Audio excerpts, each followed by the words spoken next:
পাহাৰীয়া মাটি কাটি ধ্বংসযজ্ঞত একাংশ দুষ্কৃতিকাৰীৰ ভাৰতমালা প্ৰকল্পলৈ যোগান ধৰিবলৈ পাহাৰীয়া মাটি কাটি কাগজ কলৰ কাম।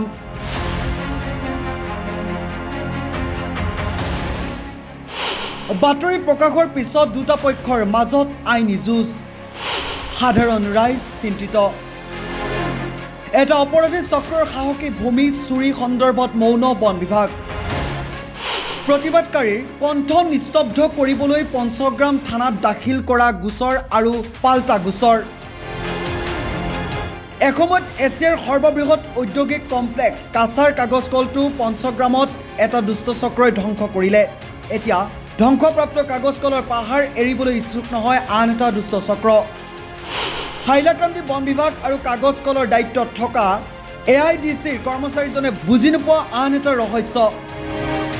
ৰাতিৰ আন্ধাৰতে নহয়, অত্যাধুনিক প্ৰযুক্তি ব্যৱহাৰ কৰি দিনৰ পোহৰত মুক্তভাৱে চলি আছে পাহাৰ খনন।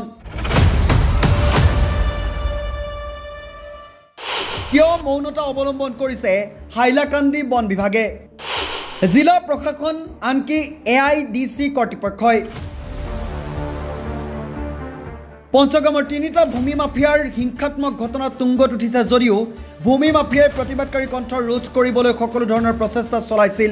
তেওঁলোকৰ মাত নিস্তব্ধ কৰিবলৈ ভুৱা গোচৰ তৰিলেও সংবাদ মাধ্যমৰ কণ্ঠ নিস্তব্ধ হৈ নাথাকিব।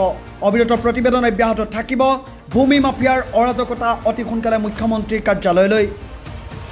এই তিনিজনৰ নেতৃত্বত কুতুবুদ্দিন মীৰা, ফয়জুৰ ৰহমান চৌধুৰী, আবুল ছালামৰ নেতৃত্বত এই তিনিও ভূমি মাফিয়াই মুক্তভাৱে পাহাৰ খনন কৰি মাটি চুৰি কৰি ভাৰতমালা প্ৰকল্পলৈ যোগান ধৰিছিল আৰু সাধাৰণ ৰাইজে সকলো কথাকে প্ৰতিবাদ কৰিছিল। আৰু তাৰ পিছত প্ৰতিবাদকাৰীৰ মাত নিস্তব্ধ কৰিবলৈ মিছা গোচৰ ৰুজু কৰি হত্যাৰ ভাবুকি দিছিল।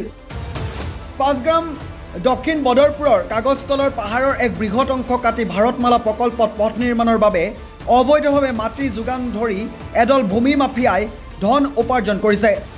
বন বিভাগৰ পৰা কোনো ক্লিয়াৰেন্স বা শুল্ক নোহোৱাকৈ ভাৰতমালা প্ৰকল্পলৈ চুৰি মাটি যোগান ধৰিছে। সচেতন নাগৰিকে ইয়াৰ শীঘ্ৰে উচ্চ পৰ্যায়ৰ তদন্ত দাবী জনাইছে। অবৈধ পাহাৰ খননৰ অনুমতি কোনে দিলে? খনন বৈধ নেকি? বৈজ্ঞানিকভাৱে খনন কৰা হৈছে নেকি? এই বিষয়সমূহ সন্দৰ্ভত অভিযোগ ৰাজ্যখনৰ মুখ্যমন্ত্ৰী হিমন্ত বিশ্ব শৰ্মাকে ধৰি উচ্চ কৰ্তৃপক্ষৰ ওচৰলৈ অতি সোনকালে প্ৰেৰণ হ'ব। শীঘ্ৰে উচ্চ পৰ্যায়ৰ তদন্ত ৰাজ্যৰ বন মন্ত্ৰণালয় আৰু মুখ্যমন্ত্ৰীৰ কাৰ্যালয়লৈ চিঠি প্ৰেৰণ কৰা হৈছে। কোন কোন বন বিষয়া অবৈধ পাহাৰ খননৰ লগত জড়িত আছে? অবৈধ ভূমি সৰবৰাহ আৰু ভূমি মাফিয়াৰ শোষণৰ সন্মুখত সাধাৰণ মানুহ আৰু প্ৰতিবাদকাৰী কণ্ঠ নিস্তব্ধ হ'লেও সংবাদ মাধ্যমৰ কণ্ঠ কেতিয়াও ৰুদ্ধ হৈ নাথাকিব।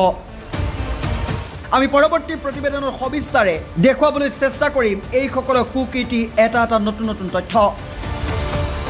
ভারতমালার গাড়ি চলতে গিয়ে আমরা যেটা রাস্তাঘাট আছে, রাস্তাঘাট আমরা আগে জেলা আসলো, রাস্তাঘাট ইলা নাই, রাস্তাঘাট হারাপ হয়ে গেছে গিয়া।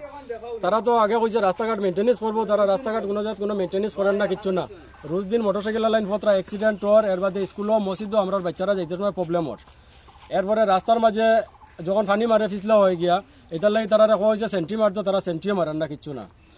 এখন হয়েছে গিয়া তারা মানে যেটা মাটি নিত ফাট্টার মাটি নিত, যত জায়গায় এগ্রিমেন্ট করছে ফাট্টার জায়গা করছে, কিন্তু ফাট্টা ব্যতীত তারা যে SPCর মাটিটা নেয়। নিউজ ডেস্ক রিপোর্ট, সাম্প্রতিক বার্তা।